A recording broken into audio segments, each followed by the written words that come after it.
Antes de passar a palavra para o próximo orador, eu me esqueci de me apresentar. Eu me todo mundo. Falei, então, meu nome é José Roberto Boção de Marca. A maior parte da minha carreira profissional, eu estive no Centro de Estudos de Telecomunicações da Pontifícia Universidade Católica do Rio de Janeiro. Agora já estou aposentado e hoje estou ajudando a minha FAPERJ lá no Rio de Janeiro. Então, agora, já que falei em FAPERJ, Maurício. Bom, muito boa tarde a todos. Eu queria agradecer ao Boção e os outros organizadores pelo convite para estar aqui.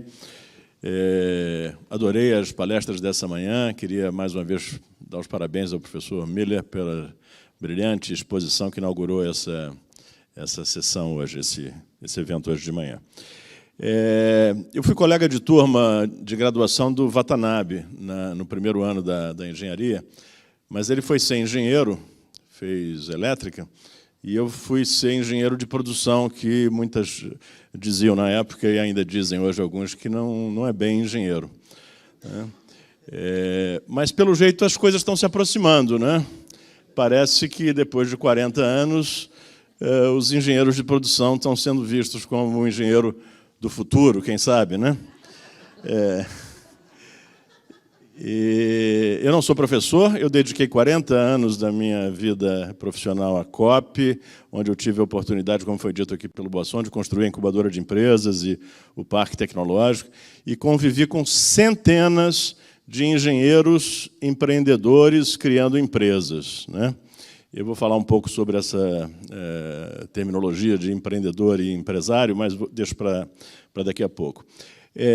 Nesses 15 minutos, aí é um desafio grande falar alguma coisa inspiradora em 15 minutos. A primeira mensagem que eu queria deixar com vocês é da importância de que os engenheiros sejam protagonistas do processo de inovação. Existem muitas maneiras de abordar a questão da inovação, como é que o processo acontece. Existem, pelo menos, duas maneiras absolutamente erradas, mas que eram praticadas até algum tempo no Brasil. Gente que acreditava que quanto mais dinheiro você botasse na pesquisa, mais inovação saía do outro lado, como se inovação fosse linguiça, né? Você bota aqui e sai lá. E, no extremo oposto, pessoas que defendiam e batiam no peito com muito orgulho que a inovação, quem faz a inovação é a empresa, e que as universidades não têm que se meter muito nisso, têm que formar recursos humanos, etc. Felizmente, essas duas visões extremas parece que perderam espaço. Existem várias abordagens, mas eu acredito muito na inovação como um produto do ambiente, né? Esse economista, Temple Monroe, ele estudou muito o Silicon Valley, e ele tem um livro até que se chama Ecologia da Inovação, onde ele diz o seguinte: a inovação é resultado de vários componentes.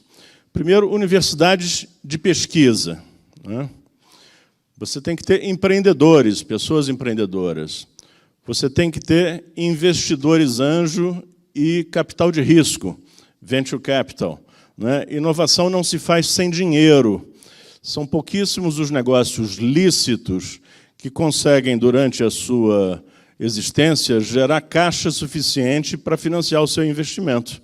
Negócios ilícitos tem, mas negócios lícitos, você normalmente precisa, ao longo do crescimento do negócio, ter um aporte de capital externo, né? Então, algum tempo atrás, aqui no Brasil, isso era quase um palavrão, falar de capital no ambiente universitário, mas é fundamental no processo de inovação.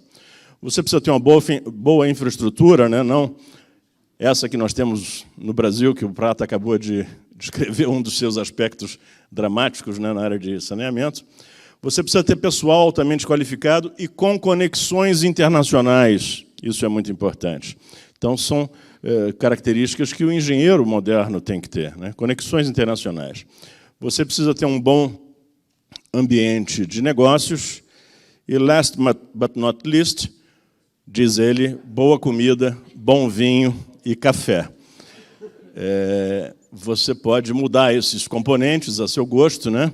Já está um pouco antiquado, talvez, isso. No Silicon Valley tem o efeito Starbucks, né? Que as pessoas se encontravam no Starbucks e isso era um fato importante. E, de fato, essa possibilidade de convivência é muito importante. Alguns dados sobre o Brasil, né? Alguns de vocês conhecem esse gráfico. Ele pega de 98, se não me engano, até 2016, 4 dados, né? A curva roxa, que é a primeira, é a população brasileira. Todos eles começam no índice 100 em 98. A população brasileira cresceu 22%, passou a 122. O PIB passou a 153. O número de mestres formados passou de 100 para 483 mestres formados por ano, né? E o número de doutores passou de 100 para 526. Essa é uma das pouquíssimas, infelizmente pouquíssimas, políticas públicas de Estado no Brasil que têm sobrevivido aos vários governos, apesar de todas as crises, apesar de todos os cortes orçamentários. A curva de crescimento da formação de mestres e doutores, ela é sustentada ao longo desses 30 anos. A gente sempre está crescendo. O lado ruim disso é que continuamos muito atrasados. O Brasil está formando 9, 10 doutores para cada 100 mil habitantes, enquanto na Europa está se formando 20, 30 doutores para cada 100 mil habitantes. Então, temos um estoque ainda muito pequeno e estamos com uma velocidade, apesar disso tudo, uma velocidade muito baixa em relação aos países desenvolvidos. Ocorre que esse processo foi rápido, como vocês estão vendo, e a economia não acompanhou. A gente criou uma economia no Brasil onde as empresas não absorvem mestres e doutores. O Brasil é recordista mundial em concentração de pesquisadores nas universidades. Enquanto, vou usar logo o extremo, a Coreia tem 11% dos seus pesquisadores nas universidades, o Brasil tem 70% dos seus pesquisadores nas universidades. Alguma coisa está errada. Alguma coisa está errada. Então, esse problema ele pertence não só às universidades, às agências de fomento, aos cursos de engenharia, mas a toda a sociedade.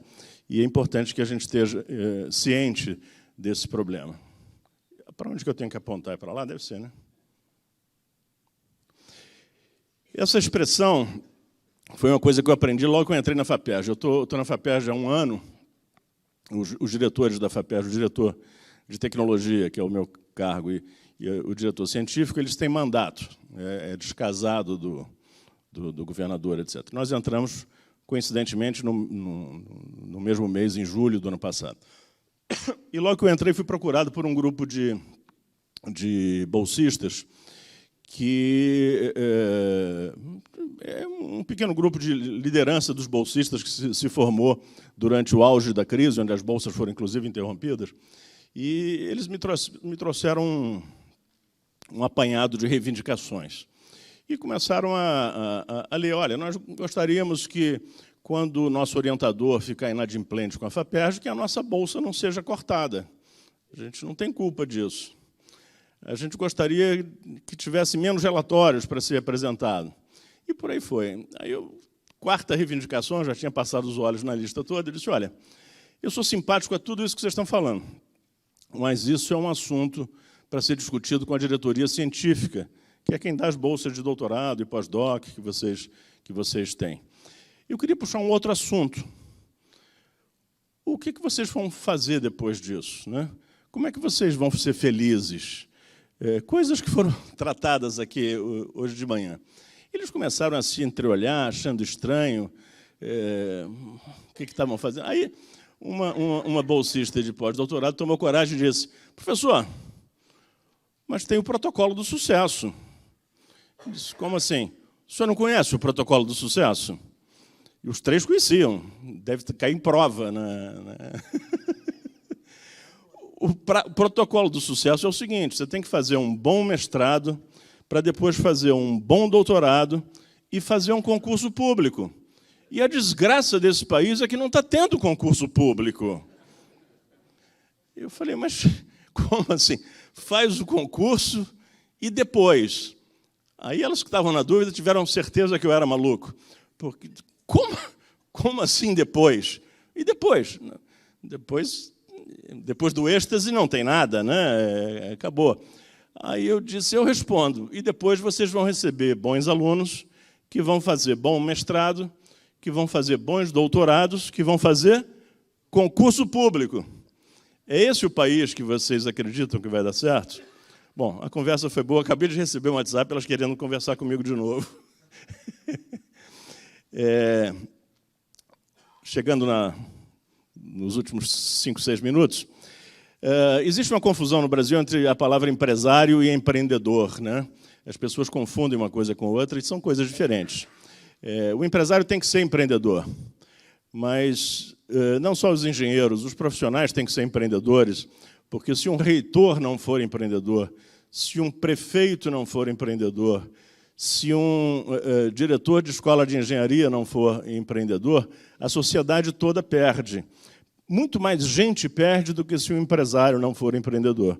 Nesse caso, a conta é paga pelos sócios e empregados, etc. Mas é muito importante que essa visão do empreendedorismo, que é o tema dessa sessão, ela se descole também da visão de empresário. Uma pergunta que a gente ainda ouve às vezes é possível ensinar isso? É possível ensinar? Alguém tem dúvida que é possível ensinar música?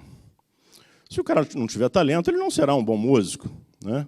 E talvez não seja possível nem aprender música, mas bons músicos normalmente estudaram, tiveram uma formação em música, né? Então, o fato de você poder ensinar não significa que você abre mão do talento. Isso para o empreendedorismo ou para qualquer outra coisa. Aí tem uma sopa de letras, né? E de palavras. São coisas que fazem parte do universo empreendedor, que essa apresentação estava pronta ontem à noite já, mas desde hoje de manhã a gente está ouvindo essas palavras aqui, né? Você tem que lidar com sonho, você tem que lidar com risco, né? É arriscado ser empreendedor, né? Eu tive uma carreira empreendedora. A COP é uma instituição que tem um DNA empreendedor. O fundador da COP, o professor Coimbra, deixou essa marca na instituição, né? Responsabilidade social, competições são coisas assim, importantes num curso de engenharia para estimular o empreendedorismo. Tem que ter algum conhecimento, algum contato com finanças, conviver com startups, conhecer o SWOT, design, arte, foi falado arte. A convivência com a arte é muito importante para o empreendedorismo. Instalações como Fab Lab, Espaço Maker, conhecer um pouquinho de economia, aprender a fazer um pitch. Não sei se todos sabem, o pitch antigamente chamava elevator pitch, é uma defesa de um negócio, se aplica ao mundo das startups, que você pode fazer dentro de um elevador, né? Tipicamente demora menos de 5 minutos. Então, em 5 minutos, você tem que vender a sua ideia para o investidor, né? É algo que eles têm que ter contato com esse mundo. Scale-ups, venture capital, incubadoras, aceleradoras, marketing, um pouquinho de propriedade intelectual, empatia, estão em falta no nosso país, né? É muito importante também para os engenheiros. O business model, o Canvas, habilidades interpessoais, empresas juniores, parques tecnológicos, Living Lab. Vendo esse slide, parece que, bom, então como é que nós vamos fazer? Nós vamos ter um curso de 15 anos de engenharia? Não, não é isso que eu estou defendendo, né? Eu não estou propondo que todas essas coisas sejam conteúdos curriculares no curso de engenharia. A gente tem que oferecer para os estudantes ambientes e experiências pessoais. Ambientes, convivência e experiências pessoais, né? Então, daquelas palavras que ali estavam, todas essas são coisas que não precisa ter sala de aula para isso, né? Se a universidade se preparar com ambientes para oferecer aos seus estudantes e estimular os seus estudantes a participar, por exemplo, de competições entre universidades no mundo inteiro, né? Isso gera uma cultura empreendedora que é fundamental para que o engenheiro possa cumprir plenamente o seu papel na sociedade. Muito obrigado. Fui pontual, né?